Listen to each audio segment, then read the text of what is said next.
Patty Simpson with Simpson Math. In this video, we're going to use Bayes' theorem to help us determine the probability. So Marie is getting married tomorrow at an outdoor ceremony in the desert. In recent years, it's rained only 5 days each year. When it actually rains, the weatherman predicts rain 80% of the time. When it doesn't rain, he incorrectly forecasts rain 10% of the time. The weatherman has predicted rain for tomorrow, and Marie wants to know what's the probability it actually rains. Well, before we know about the weatherman's prediction, we know that usually the probability that it rains is 5 out of 365 because it rains 5 days out of each year. So 5 out of the 365 days we would expect rain, or the probability it rains would be 5 out of 365.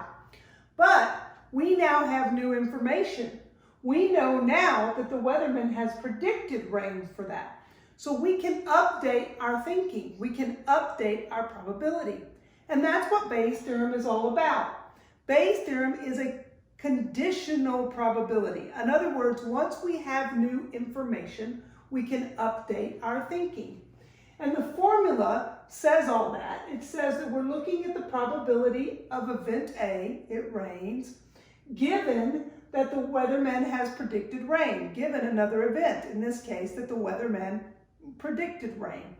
And then the formula says that we take the probability that it rains and we multiply that times the probability that the weatherman predicts rain, given it rains, and then on our denominator, it's the probability that the weatherman predicts rain.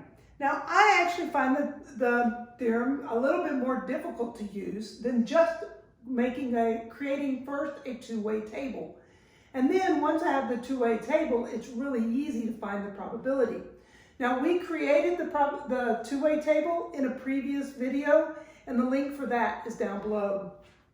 But once we have the table, then it's really nice and easy to do, because we want to know what's the probability that it rains when he predicted rain. So notation-wise, we write it like this: the probability that it rains given the weatherman predicted rain. Now, we are only interested now, we're not interested in all the days, we're only interested in the days where he predicts rain. So we're going to look only at these 40 days where he's predicted rain. And now our denominator is going to be those 40 days. Notice that if you're using the formula, it has just the probability of B, or the probability he predicts rain, but there's two ways to get that: when it rains or when it doesn't rain. So you'd actually have to find two different probabilities there and add them together. So we have our denominator of 40.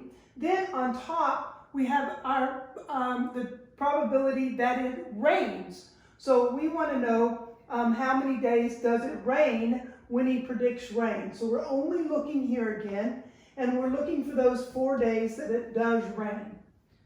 So the probability that it will rain tomorrow, given that he's predicted rain, is 1 out of 10, or 10%. So there's really just a 10% chance that it'll rain tomorrow on Marie's wedding day. So there's how we can use Bayes' theorem to help us determine the probability. Math made simple at Simpson Math. Thanks for watching.